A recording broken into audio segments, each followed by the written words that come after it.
Hello दोस्तों, कैसे हैं आप सब। दोस्तों, आज हम बात करेंगे हरतालिका तीज व्रत की पूजा कैसे करते हैं, क्या शुभ मुहूर्त है, किसकी पूजा की जाती है।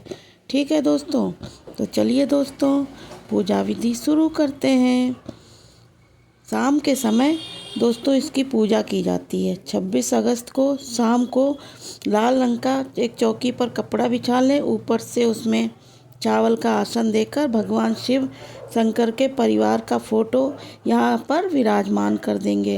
आपके पास फोटो है तो फोटो विराजमान कर दें, कोई मूर्ति है शिव परिवार की तो आप उसे भी विराजमान कर सकते हैं।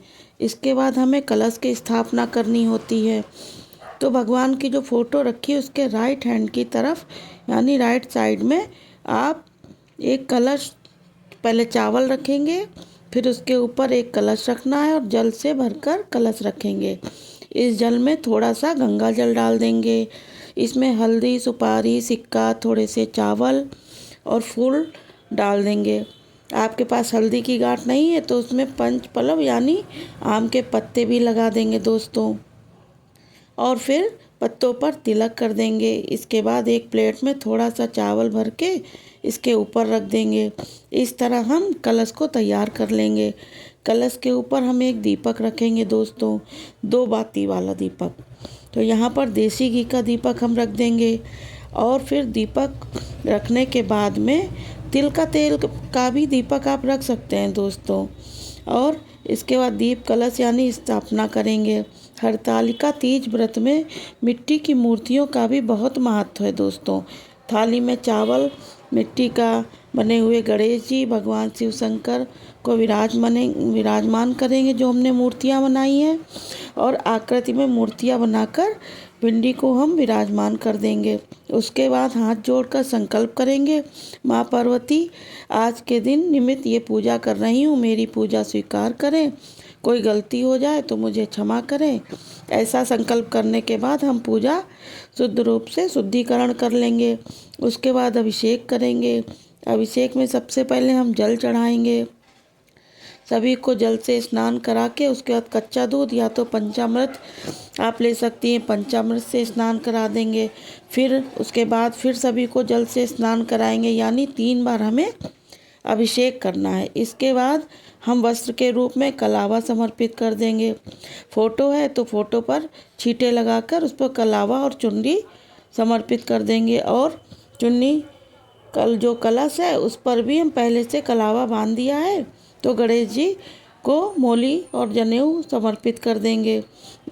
माता पार्वती को चुनरी उड़ाएंगे, उनके पास जो चुनरी है उसे उड़ा दीजिए, और लाल कपड़े यानी पीला कोई भी कपड़ा हो आप उन्हें उड़ा सकते हैं। बस तो समर्पित कर देंगे। उसके बाद तिलक लगाएंगे। तो देखिए भगवान सिर को चंदन का तिलक ही लगाना है, बाकी सबको हम रोली का तिलक लगाएंगे। यहाँ पर भगवान शिव को चंदन का तिलक करके हम उसके बाद सबको रोली का तिलक कर लिया। उसके बाद अक्षत जो है चावल यानी समर्पित कर गए।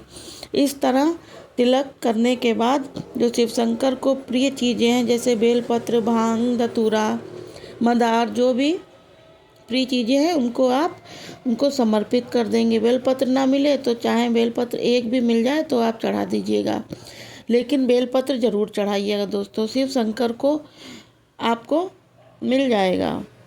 वह हम फूल चढ़ा देंगे, फूल भी आपको मिल जाए तो फूल चढ़ा दीजिए। हरतालिका व्रत की पूजा सुहाग के लिए की जाती है दोस्तों। इस दिन आप माता पार्वती को सुहाग की सामग्री जरूर चढ़ाएं। कम ज़्यादा सामग्री आप ले सकते हैं, लेकिन सुहाग का सामान माता पार्वती को जरूर चढ़ाएं। इसके लिए ही हमें भीगे हुए चने भिगो दीजिए या दोस्तों, भीगे हुए चने हम सभी को समर्पित कर देंगे, और जब व्रत आपका पारण होगा तब ये भीगे हुए चने खाकर आप व्रत का पारण कर सकते हैं। तो ठीक है दोस्तों, आटे से बनी हुई कोई भी मिठाई आप चढ़ा सकते हैं, बाज़ार से भी ला सकते हैं। साथ में इसे फल भी चढ़ाने हैं दोस्तों। खीरे का फल चढ़ाना ज़रूरी होता है, या जो खीरा होता है या खीरा आप ज़रूर चढ़ाइए। बाकी जो ऋतु फल आप चढ़ा सकते हैं, फल चढ़ा सकते हैं। उसके बाद 1 लोटा जल। यहाँ पर हरतालिका तीज व्रत की कथा सुन लेंगे दोस्तों। चलिए अब आपको हम कथा सुनाते हैं। और पहले दोस्तों वीडियो को लाइक कर दीजिएगा, सब्सक्राइब कर दीजिएगा। कथा सुनते हैं दोस्तों। माता पार्वती को स्पर्श कराएंगे। यहाँ पर माता पार्वती को सिंदूर चढ़ा देते हैं।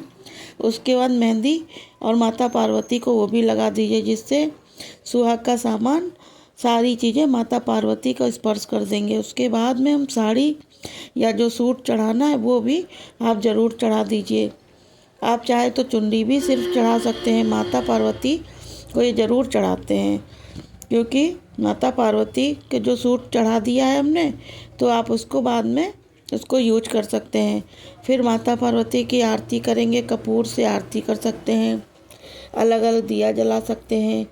कलश रखा है, उसको कलावा आपने पहनाई दिया। शंकर जी की आरती करेंगे और ओम जय शिव ओमकारा, ओम जय शिव ओमकारा, ब्रह्मा विष्णु शिव अर्धांगी धारा, ओम जय शिव ओमकारा। आरती जोड़कर पूजा करें। कमी को समय याचना करेंगे। अपने अखंड सुहाग के लिए माता पार्वती से प्रार्थना करेंगे। इस तरह से दोस्तों पूजा करनी है। चुनरी जो आपने उड़ा रखी है, वो चुनरी उंगली लगाएंगे और माता पार्वती के सिंदूर को स्पर्श करेंगे। 3 बार, 5 बार, 7 बार यह सुहाग लिया जाता है। इस तरह से आप सुहाग ले लीजिए और अपने सीधे हाथ से थोड़ा सा जल लेंगे और चौकी के ऊपर 2 बार हाथ इसको करके हाथ जोड़ लेंगे। इस तरह से हमें हरतालिका तीज की पूजा करनी है। जो दोस्तों पूजा किस समय करनी है? तीज व्रत वर्ष यानी 2025 26 अगस्त के दिन मनाया जा रहा है। तो शाम को 6 बजे से रात के 9 बजे तक आप किसी भी समय पूजा कर सकते हैं दोस्तों। पूजा के बाद जल का लोटा है, उसे चंद्रमा को अर्घ दे देंगे। जो भी भोग प्रसाद है पूजा के बाद उसे उठाकर सभी सदस्यों में बांट देंगे। लेकिन जो चौकी है वो अगले दिन ही उठानी है दोस्तों। चौकी का विसर्जन हमें अगले दिन करना है। उस दिन चौकी मत उठाइएगा। जब आप व्रत का पालन करेंगे हरतालिका तीज की चौकी तभी उठाएंगे आप। सारी सामग्री का हमें क्या करना है? तो दोस्तों बाकी आप जो भी है वो सब प्रसाद उसमें बांट दीजिए। और लेकिन कलश है, चौकी है, ये पूरा जो आपका है, ये आप अगले दिन जब आप पारण करेंगे तभी आपको इसको हिलाना है। तब तक आप इस चौकी को हिला भी नहीं सकते हैं दोस्तों। तो दोस्तों माता पार्वती और भगवान शिव की कृपा से आप पर सर्वदा बनी रहे, इसी कामना के साथ फिर मिलेंगे दोस्तों वीडियो में। तब तक के लिए शिव शंकर, राधे राधे। ओके।